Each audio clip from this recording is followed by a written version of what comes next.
जय गुरुदेव, जय माता जी, जय गायत्री माता। आगे गुरु गीता में वर्णित है, शिव भाव से करें नित्य सद्गुरु का ध्यान। गुरु गीता सद्गुरु की महिमा का गायन है। सद्गुरु ही वह परम ज्योति हैं जो मानव जीवन के अंधेरे को दूर करती हैं। इसी के दिव्य प्रकाश से मानव चेतना प्रकाशित होती है। मानव को महामानव, देव मानव बनाते हुए उसे अयं ब्रह्म की अनुभूति देने वाले कृपालु सद्गुरु हैं। उन्हें नमन, प्रभु को नमन है। गुरु नमन की भाव भरी साधना से जीवन के सभी तत्व, सभी सत्य अनायास ही सहज सुलभ हो जाते हैं। नमन साधना की यह प्रक्रिया सहज सुलभ होते हुए भी परम दुर्लभ है। इसमें दुर्लभता उसे गुरु तत्व के बोध की है, जो गहन श्रद्धा से ही मिल पाता है। श्रद्धा परिपूर्ण और परिपक्व न हो तो सद्गुरु को सामान्य मानव समझने की भूल होती रहती है। श्रद्धा और समर्पण की सघनता में ही यह रहस्य समझ में आता है कि गुरुदेव मूर्त महेश्वर हैं। गुरु चेतना को नमन ही ब्रह्मी चेतना को नमन है। मंत्रों में सद्गुरु के अनुरागी शिष्यों को इसकी अनुभूति कराने के चेष्टा की गई है। इसमें यह बोध कराया गया है कि गुरु तत्व, परमात्मा तत्व और सृष्टि तत्व अलग अलग नहीं हैं। जिस परम सत्य के कारण जगत सत्य भासता है, वह गुरुवर के सिवा अन्य कुछ भी नहीं है। जिनके आनंद से जगत आनंद से आपूरित होता है, वे सच्चिदानंद गुरुदेव ही हैं। जिनके प्रेम के कारण सभी में के प्रति प्रीति की अनुभूति होती है, वे भावमय भगवान सद्गुरु ही हैं। जिनकी चेतना से विश्व चेतना है, जागृत स्वप्न अवस्थाएं जिनसे प्रकाशित हैं, सद्गुरु ही वह परम चेतना तत्व हैं। जिनके द्वारा ज्ञान मिलने से समस्त भेद दृष्टि समाप्त हो जाती है, वे सदाशिव गुरु ही हैं। उनकी कृपा से ही ब्रह्म तत्व की अनुभूति होती है। ऐसे सर्वव्यापी, सर्वज्ञ, परम करुणामय सद्गुरु को छोड़कर भला और किसे नमन करें।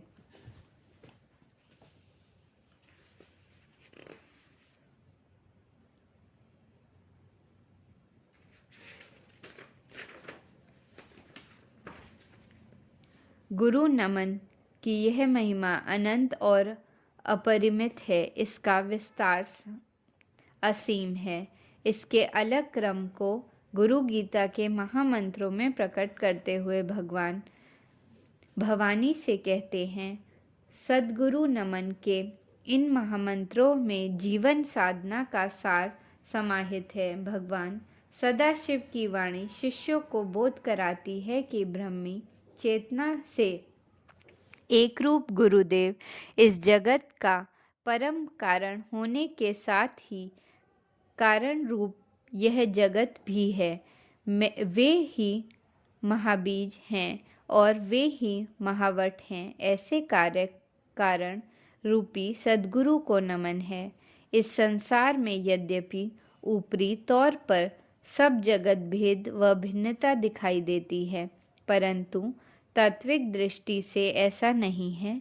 इस दृष्टि से तो कार्य कारण ही परमात्म चेतना के रूप में गुरुदेव ही सर्वत्र व्याप्त हैं। ऐसे सर्वव्यापी सद्गुरु को नमन है, जिनके दोनों चरण कमल शिष्य के जीवन में आने वाले सभी द्वंद्वों, सर्वविधि तपों और सब तरह की आपदाओं का निवारण करते हैं।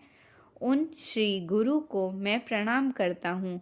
भगवान भोलेनाथ स्वयं कहते हैं कि यदि शिव स्वयं क्रोधित हो जाएं, तो भी शिष्य का त्राण करने में सद्गुरु समर्थ हैं। परंतु यदि गुरुदेव रुष्ट हो गए तो महारुद्र शिव भी उनकी रक्षा नहीं कर सकते। इसलिए सब तरह की कोशिश करके श्री गुरु श्री शरण में जाना चाहिए। श्री गुरु के चरणों की महिमा मन, वाणी, चित्त, इंद्रियां, ज्ञान के परे हैं। श्वेत अरुण प्रभायुक्त गुरुचरण कमल परम शिव व परा शक्ति का सहज वास स्थान है। उनकी मैं बार बार वंदना करता हूँ। गुरु नमन के इन महामंत्रों के भाव को सही ढंग से वही समझ सकते हैं जिन्हें इस सत्य की अनुभूति हो चुकी है कि सद्गुरु चेतना और एवं ब्रह्म चेतना एक हैं। अपने गुरुदेव कोई और नहीं, स्वयं देहधारी ब्रह्म हैं। इन महामंत्रों की व्याख्या को और अधिक स्पष्ट ढंग से समझने के लिए एक सत्य घटना का उल्लेख करना बहुत आवश्यक है। यह घटना बंगाल के महान संत विजय कृष्ण गोस्वामी एवं उनके शिष्य कुलदानंद ब्रह्मचारी के संबंध में है। महात्मा विजय कृष्ण गोस्वामी योग विभूतियों से संपन्न सिद्ध योगी थे। उनका संत जीवन अनेक संतों व महान देशभक्तों के लिए प्रेरक रहा है। उनके शिष्यों ने न केवल साधना जीवन में आश्चर्यजनक उपलब्धियां अर्जित की, अपितु कईयों ने राष्ट्रीय स्वाधीनता के लिए बढ़ चढ़कर भागीदारी भी निभाई। इन शिष्यों में कुलदानंद ब्रह्मचारी उनके ऐसे शिष्य थे जिन्होंने अपने तप और योग साधना से न केवल स्वयं को बल्कि अनेकों के जीवन को प्रकाशित किया। कुलदानंद ब्रह्मचारी ने अपनी डायरी में कई रहस्यमय साधना प्रसंग की चर्चा की है। ऐसी एक चर्चा उनके जीवन के उस कालखंड की है जब वह गहरे साधना संघर्ष से गुजर रहे थे। काम वासना का प्रबल वेग उनके अंतःकरण में रह रहकर उद्वेग करता था। समझ में नहीं आता क्या करें, कैसे निपटे इस काम रूपी महाअसुर से। हार कर उन्होंने अपनी विकलता गुरुदेव से निवेदित की। अपनी व्यथा कहते हुए वह बिलक बिलक कर रो पड़े। उनके आंसुओं में महात्मा विजय कृष्ण गोपी स्वामी के चरण भीग गए। उनकी इस अवस्था को देखकर गोस्वामी जी ने उठाकर ढांढस बंधाया और कहा, पुत्र तुम रोते क्यों हो?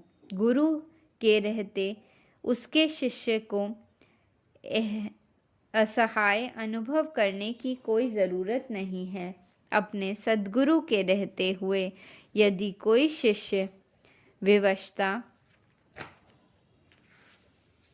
अनुभव करता है तो उसके दो ही कारण हो सकते हैं, या तो उसका शिष्य तत्व सच्चा नहीं है अथवा उसके गुरु की चेतना अभी भगवान से एकाकार नहीं हुई है।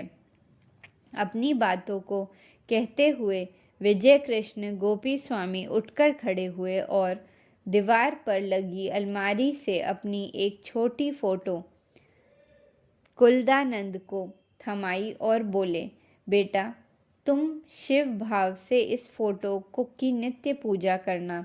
तुम्हें अपने जीवन की आंतरिक व ब्रह्म आपदाओं से सुरक्षा मिलेगी। फोटो लेकर कुलदानंद जी अपने निवास स्थान पर आ गए और नित्य प्रति गुरुदेव के चित्र का पूजन करते हुए अपनी साधना में विलीन हो गए। साधना काल में ध्यान के पलों में एक दिन उन्हें अंतर्दर्शन हुआ कि सुषुम्ना नाड़ी में अपनी चेतना के एक अंश को प्रविष्ट कर गुरुदेव उनकी चेतना को ऊपर उठा रहे हैं। गुरु कृपा से उसी क्षण उनकी अंतश्चेतना काम विकार से मुक्त हो गई। वह लिखते हैं कि फिर कभी उन्हें काम का प्रकोप नहीं हुआ। इन्हीं दिनों उन्हें एक अन्य अनुभव भी हुआ। एक दिन साधना करते समय उनके कमरे की छत गिर पड़ी। जिस ढंग से छत गिरी उस तरह उन्हें दबकर मर जाना चाहिए था, परंतु आश्चर्यजनक ढंग से जिस स्थान पर वे बैठे थे उस स्थान पर छत का मतलब मलबा अधर में ही लटका रह गया। गुरु कृपा को अनुभव करते हुए पहले वह उठे, फिर गुरुदेव के चित्र को उठाया और बाहर आ गए। इसी के साथ पूरी छत भी गिर गई। साथ ही ध्यान आया उन्हें गुरुदेव का कथन जो उन्होंने फोटो देते हुए कहा था, पुत्र मेरा यह चित्र तुम्हें आंतरिक व ब्रह्म विपत्तियों से बचाएगा। और सचमुच ऐसा ही हुआ। गुरु कृपा से शिष्य को सब कुछ अनायास ही सुलभ हो जाता है। जय गुरुदेव।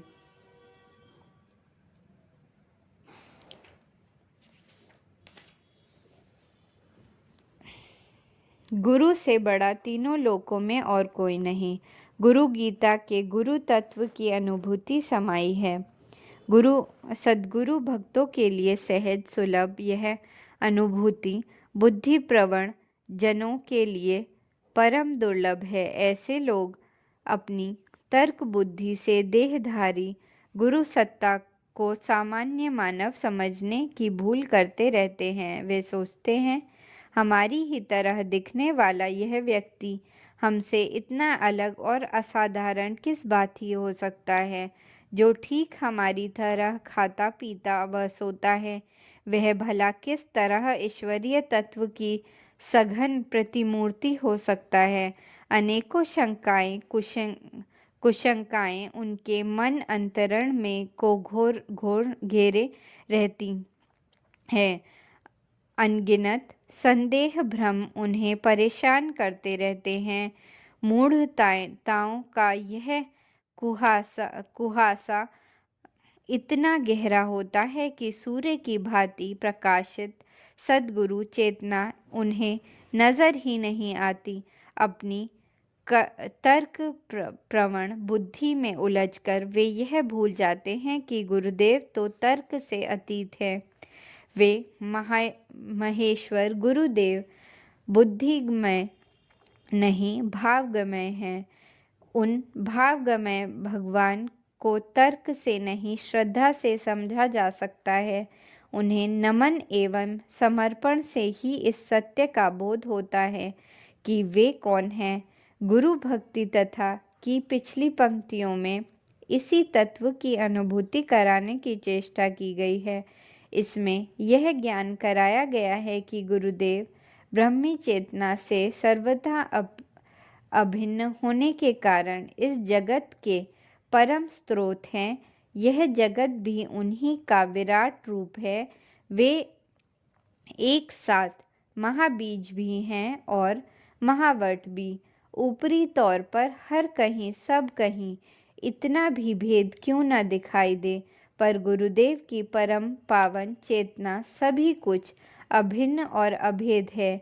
उनके चरण कमलों में आश्रय पाने से शिष्यों के सभी दुख द्वंद्व और पापों का निवारण हो जाता है। उनका प्रभाव और प्रताप कुछ ऐसा है कि महारुद्र यदि क्रोधित हो जाए तो गुरु कृपा से शिष्यों का त्राण हो जाता है, परंतु सद्गुरु के रुष्ट होने पर स्वयं महारुद्र भी रक्षा नहीं कर पाते हैं। सद्गुरु चरण युगल शिव शक्ति का ही रूप है। उनकी बार बार वंदना करने से शिष्यों का सब भांति कल्याण होता है। गुरु नमन की यह महिमा गुरु तत्व के विस्तार की ही भांति असीम और अनंत है। इसके अलग क्रम को गुरु गीता के महामंत्रों में प्रकट करते हुए भगवान सदाशिव पराम्बा भवानी से कहते हैं, गुरु तत्व की अनुभूति कराने वाले इस महामंत्रों में आध्यात्मिक जीवन का निष्कर्ष प्रकट है। भगवान महेश्वर की वाणी शिष्यों के समक्ष इस सत्य को उजागर करती है कि गुरुदेव साकार होते हुए भी निराकार हैं। गुरु शब्द का पहला अक्षर गु इस सत्य का बोध कराता है कि त्रिगुणमय कलेवर को धारण करने वाले गुरुदेव सर्वथा गुणातीत हैं। दूसरे अक्षर रूप में यह सत्य निहित है कि शिष्यों के लिए रूप वाले होते हुए भी गुरुदेव भगवान रूपातीत हैं, यानी कि गुरुवर की चेतना वास्तव में निर्गुण गुण व निराकर है। शिष्य को आत्मा स्वरूप प्रदान करने वाले गुरुदेव की महिमा अनंत है। भगवान सदाशिव के वचन है कि तीनों आँखों वाले न होने पर भी गुरुदेव साक्षात शिव हैं। चार भुजाएं न होने पर भी वे सर्वव्यापी विष्णु हैं। चार मुख न होने पर भी ब्रह्मा हैं। ऐसे दया सागर गुरुदेव को हम हाथ जोड़कर प्रणाम करते हैं। उनकी कृपा से ही जीवों को भेद बुद्धि वाले संसार से मुक्ति मिलती है। श्री सद्गुरु का यह परम रूप उनसे विवेक चक्षु मिलने पर ही दृश्य होता है, तभी उनके अमृत तुल्य रूप का स्पर्श मिलता है। इससे अभाव में जिस तरह अंधा व्यक्ति सूर्योदय के दर्शन को नहीं देख पाता, उन परम स्थायी सद्गुरु के चरणदय जिस दिशा में भी विराजते हैं, उस दिशा में प्रति नमस्कार करने से शिष्यों का भक्तों का परम कल्याण होता है। गुरु गीता में वर्णित यह गुरु तत्व बुद्धि ही नहीं, ध्यान व भक्ति भी है। जिनकी अंतर चेतना में भक्ति का स्वाद चखा हो, जो ध्यान की गहराइयों में अंतलीन हुए हैं, उन्हें यह सत्य सहज ही समझ में आ जाता है। इस तथ्य को श्री रामकृष्ण देव ने शिष्य लाटू महाराज स्वामी अद्भुतानंद के उदाहरण से समझाया जा सकता है। श्री ठाकुर एवं उनके शिष्य समुदाय की जीवन कथा को पढ़ने वाले सभी जानते हैं कि लाठू महाराज अनपढ़ ही थे। गुरु भक्ति ही उनकी साधना थी। भक्त समुदाय में बहु प्रचलित श्री रामकृष्ण देव की समाधि लीन फोटो जब बनकर आई, तो श्री ठाकुर ने स्वयं उसे प्रणाम किया। लाटू महाराज बोले, ठाकुर यह क्या, अपनी ही फोटो को प्रणाम। इस पर ठाकुर हंसे और बोले, नहीं रे, मेरा यह प्रणाम इस हार्ड मास के देह वाले चित्र का नहीं है, यह तो उस परम वंदनीय गुरु चेतना को प्रणाम है जो इस फोटो की भाव मुद्रा में झलक रही है। श्री ठाकुर के इस कथन ने लाटू महाराज को भक्ति के महाभाव में निमग्न कर दिया। इन क्षणों में उन्हें परमहंस का एक और वाक्य याद आया, जे राम जे कृष्ण सई राम कृष्ण, अर्थात जो राम जो कृष्ण वही राम कृष्ण। पर इन सब बातों का अनुभव कैसे किया जाए, इस जिज्ञासा के समाधान में श्री ठाकुर ने कहा, भक्ति से, ज्ञान से, इसी से तेरा सब कुछ हो जाएगा।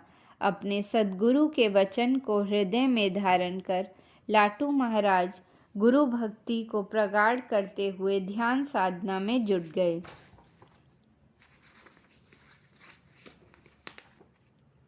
उनकी यह साधना निरंतर अविराम तीव्र से तीव्रतर एवं तीव्रतम होती गई। इस साधनावस्था में इन दिनों उन्होंने देखा कि ठाकुर किसी दिव्य लोक में हैं। बड़ा ही प्रकाश और प्रभावपूर्ण उपस्थित हैं। उनकी स्वर्ग के देवगण, विभिन्न ग्रहों के स्वामी रवि, शनि, मंगल आदि उनकी स्तुति कर रहे हैं। ध्यान में इन्हीं क्षणों में लाटू महाराज ने देखा कि श्री ठाकुर की परा चेतना ही विष्णु, ब्रह्मा और शिव में समाई है। माँ महाकाली भी उन्हें एकाकर है। ध्यान में एक के बाद अनेक दृश्य बदले और लीलामय ठाकुर के दिव्य चेतना के अनेक रूपों का साक्षात्कार होता गया। अपनी इस समाधि में लाटू महाराज कब तक खोए रहे पता नहीं चला। समाधि का समापन होने पर लाटू महाराज पंचवटी से सीधे श्री ठाकुर के कमरे में आए और उन्हें सब कुछ कह सुनाया जो उन्हें अनुभव किया। अपने अनुगणगत शिष्य की यह अनुभूति सुनकर परम कृपालु परमहंस देव हंसते हुए बोले, अच्छा रे, तू बड़ा भाग्यवान है। माँ ने मुझे तुझे सब कुछ सच सच दिखा दिया। जो तूने देखा वह सब ठीक है। फिर थोड़ा गंभीर होकर उन्होंने कहा, शिष्य के लिए गुरु से भिन्न तीनों लोकों में और कुछ नहीं है। जो इसे जान लेता है उसे सब कुछ अपने आप मिल जाता है। श्री ठाकुर के ये वचन प्रत्येक शिष्य के महामंत्र हैं। जय गुरुदेव।